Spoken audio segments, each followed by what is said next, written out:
pertanyaan. Bagaimana persiapan gimana, Bib? Persiapan gimana? Persiapan biasa Ada perlu persiapkan. Ditanya, kita jawab. Selesai kan? Oke, kondisinya sehat nggak, Bib? Hari ini sehat nggak, Bib? Saya alhamdulillah selalu sehat walafiat. Oke, 2 kali pemanggilan kemana, Habib? Kenapa? Kemarin 2 kali pemanggilan. Saya selalu ada di pesantren Markas Syariat. Saya tidak pernah kemana-mana. Itu tempat tinggal saya. Sekali-sekali saya turun ke Petamburan, sekali-sekali saya turun ke Sentul untuk menengok anak dan cucu. Saya pikir cukup supaya proses pemeriksaan yang lebih cepat. Ya. Lainnya pemirsa, di mana viral terkait pembangunan toilet di sebuah sekolah di wilayah Bekasi, Jawa Barat, pemirsa dianggap pelanggaran protokol kesehatan dan dijerat pasal 160 KUHP dan pasal 216 KUHP, pasal penghasutan dan pasal melawan tugas. Hari ini sekitar pukul 10.24 waktu Indonesia Barat, HRS mendatangi Mapolda Metro Jaya sebelum menjalani pemeriksaan. HRS harus melakukan tes swab antigen COVID-19 sesuai dengan protokol kesehatan.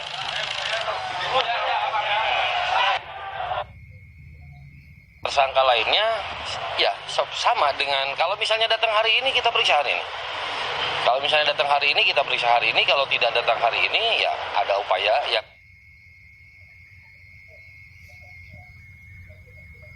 Yang menurut polisi dijadikan salah satu dasar penetapan sangkaan pasal 160 KUHP tentang penghasutan. Katanya karena Rizik Syihab mengajak warga untuk datang ke acara di Petamburan yang menimbulkan kerumunan di saat Jakarta masih menerapkan PSBB. Saya akan kembali berbincang dengan Pak Bekto. Pak Bekto, tadi pertanyaan saya yang menggantung adalah relevan tidak sebenarnya penerapan pasal 160 dan juga 216 KUHP ini untuk kasus kerumunan di tengah pandemi. Yang kita tahu semuanya adalah bahwa sebenarnya sudah dikenai hukuman berupa denda dan sudah dibayar 50 juta rupiah untuk kerumunan itu. Apakah bisa ada penjelasan begitu supaya tidak nebis in idem, maka dicarikan pasal-pasal yang lain begitu Pak Bekto?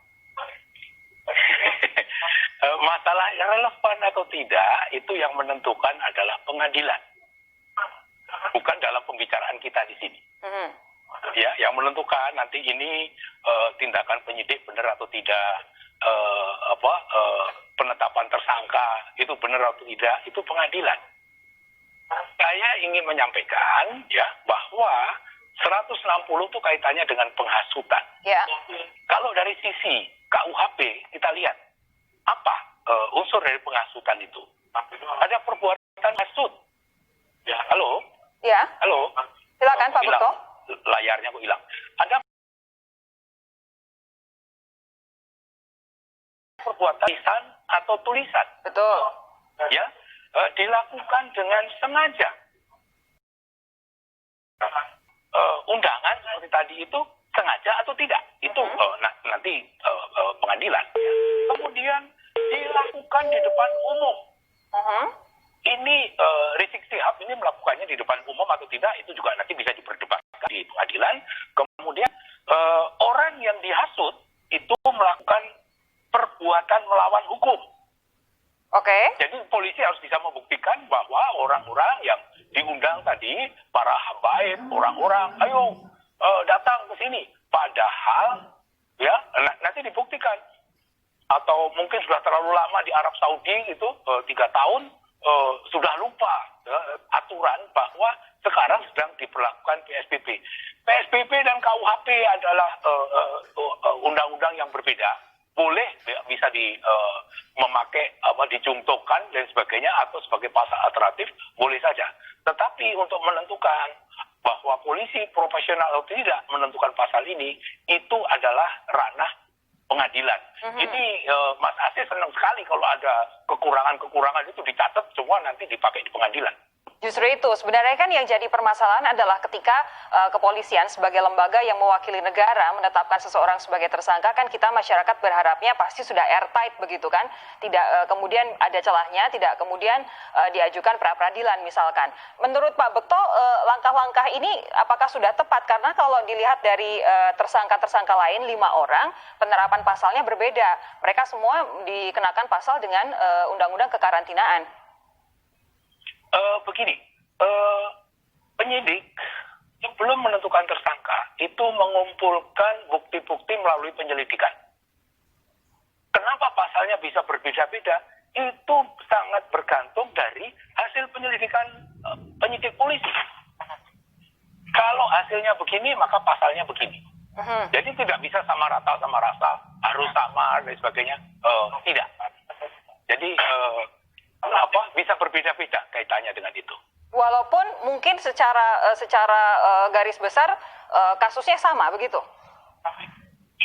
Sama itu kan menurut pengamatan orang awam dari sisi hukum.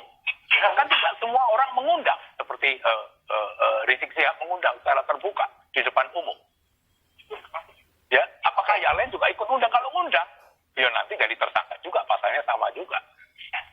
Oke, sejauh ini prosedur-prosedur yang ditempuh oleh polisi menurut Pak Bekto semuanya sudah betulkah, sudah tepatkah? Oke, kalau menurut saya itu kan subjektif. Ya. Tapi ingin saya sampaikan bahwa penyidik Polda Metro Jaya sudah bekerja sangat baik. Nanti diujinya baik atau tidak itu pada saat nanti kasus ini bergulir ke pengadilan. Oke, Bung Aziz, Pak Bekto, Anda ada masalah sinyal, video memang tidak tampak, tapi jangan khawatir, kita semua masih bisa mendengarkan suara Pak Bekto ya.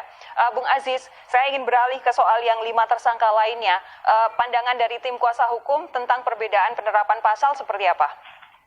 Ya, kalau dari sisi hukum logis saja ya, karena memang yang 5-nya ini kan tidak ada pengumuman yang diutarakan oleh mereka, baik lisan maupun tulisan ya. Oleh karena itu pihak kepolisian tidak mengenakan pasal 160. Terlepas dari kita menduga ada motif memang untuk kejahatan Rizik ya. Tapi saya bicara masalah hukum dalam hal ini. Demikian. Oke, lalu adakah Anda punya informasi 5 tersangka lain kenapa juga tidak hadir hari ini?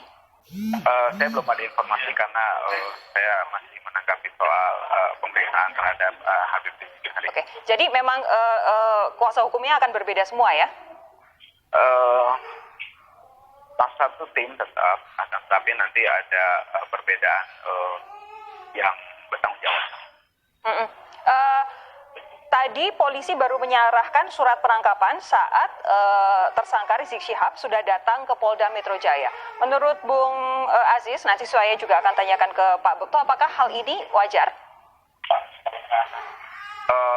Kalau wajar ya saya akan mengatakan tidak wajar karena kan yang bersangkutan datang gitu kan, datang kemudian bersedia untuk diperiksa karena kondisi kesehatan sudah pulih benar gitu kan. Jadi menurut saya sedikit agak berlebihan.